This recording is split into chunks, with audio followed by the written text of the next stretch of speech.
Hi friends, Annadata Sukhibhava latest update వచ్చింది. ఇప్పుడు మనం క్రోమ్లోకి వెళ్దాం. క్రోమ్ కాదు, గూగుల్లోకి వెళ్దాం. గూగుల్లోకి వెళ్ళిన తర్వాత ఇక్కడ సెర్చ్లో అన్నదాత సుఖీభవ అని చేసిన తర్వాత ఇక్కడ అన్నదాత సుఖీభవ ఫస్ట్ వస్తుంది అనమాట. ఆ ఫస్ట్ దాన్ని మనం సెర్చ్ చేయాలన్నమాట. సెర్చ్ చేసిన తర్వాత మనకి ఇట్లా వస్తుంది, చెక్ స్టేటస్ అని వస్తుంది. లేకపోతే మన అక్కడ పైన 3 డాట్స్ ఉన్నాయి కదా, దాన్ని కొట్టంగానే నవ్ యువర్ స్టేటస్ అని వస్తుంది. ఇలా కూడా వస్తుంది అనమాట. ఓకేనా? ఇలా కొట్టిన తర్వాత మన ఆధార్ నెంబరు బ్యాక్ వెళ్దాం. మళ్ళీ ఇక్కడ చెక్ స్టేటస్ ఇక్కడ, ఎందుకంటే అందరికీ తెలిసింది కాబట్టి ఇది మంచి కనపడుతుంది. చెక్ ద స్టేటస్ కొట్టిన తర్వాత ఇక్కడ ఆధార్ నెంబర్ కొట్టాలి. ఆధార్ నెంబర్ ఎంటర్ చేయాలన్నమాట.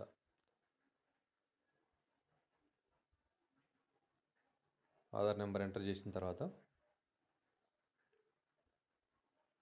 12 డిజిట్స్ ఆధార్ నెంబరు ఎంటర్ చేయాలన్నమాట. ఎంటర్ చేసిన తర్వాత మనం కింద క్యాప్చా కొట్టాలన్నమాట. కింద క్యాప్చా కొట్టిన తర్వాత MVVCUR క్యాపిటల్ అనమాట. అది క్యాపిటల్ కొట్టి MUVCUR ఈ విధంగా మనం కొట్టిన తర్వాత సెర్చ్ చేయాలన్నమాట. సెర్చ్ బటన్ ఉంది కదా, సెర్చ్ నొక్కిన అనుకో ఇలా తిరుగుతూ ఉంటుంది. అంటే ఇది పాతదనమాట. మనం ఇప్పుడు కొత్తగా లేటెస్ట్గా వచ్చింది చూద్దాం. లేటెస్ట్గా బ్యాక్ వెళ్దాం. బ్యాక్ వెళ్ళి ఇక్కడ మళ్ళీ టచ్ చేసిన తర్వాత అన్నదాత సుఖీభవ సెర్చ్ కొట్టింది. ఇక్కడ మనకి పైన 3 డాట్స్ ఉంటుంది. ఇక్కడ ఇదిగో 3 డాట్స్ ఉంది కదా, ఆ 3 డాట్స్ మీద మనం క్లిక్ చేస్తే మనకి ఆప్షన్లు వస్తాయి అన్నమాట. క్లిక్ చేయగానే ఆప్షన్ వస్తాయి. ఇక్కడ మన కిందకి వెళ్ళిన తర్వాత డెస్క్ టాప్ సైట్ అని చూస్తారా, డెస్క్ టాప్ సైట్ని టిక్ చేయాలన్నమాట. ఆ బాక్స్ను మనం టిక్ చేయాలన్నమాట. మనం ఒకసారి టెస్ట్ చేద్దాం, ఉందో లేదో. ఒక టిక్ ఏం చూసారా, డెస్క్ టాప్ మీద ఖాళీ ఉంది. ఇప్పుడు టిక్ చేసాను అనమాట. టిక్ చేసిన తర్వాత మనం నవ్ యువర్ స్టేటస్ కొట్టాలన్నమాట. ఇక నవ్ యువర్ స్టేటస్ కొట్టి మళ్ళీ ఆధార్ నెంబర్ ఎంటర్ చేయండి.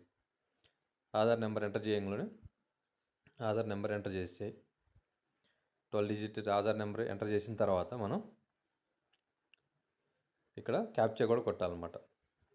క్యాప్చా కొట్టిన తర్వాత VPT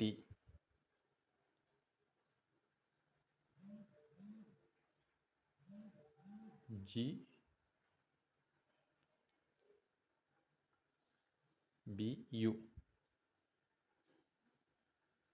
క్యాపిటల్ వచ్చిందనమాట. క్యాపిటల్ ఎంటర్ చేసిన తర్వాత మనం సెర్చ్ కొట్టండి. ఇక సెర్చ్ కొట్టిన తర్వాత ఇలా వచ్చిందనమాట. ఓకేనా? ఇప్పుడు ఇది చూసినా EKYC కంప్లీటెడ్ ఎలిజిబుల్ అని వచ్చింది. ఖమ్మంపాడు ఎలిజిబుల్ అని వచ్చింది. ఈ విధంగా మనం చెక్ చేసుకోవచ్చు అనమాట. ఇప్పుడు ఈ విధంగా అన్నదాత సుఖీభవ మనకి పేరు ఉందో లేదో, లేకపోతే ఎలిజిబులా ఇన్ఎలిజిబులా అనేది మనం ఈ విధంగా నవ్ యువర్ స్టేటస్ ద్వారా మనం ఈ విధంగా నేను చెప్పిన విధంగా చేస్తే కంపల్సరీగా 100% చూసుకోవచ్చు అనమాట. Thank you.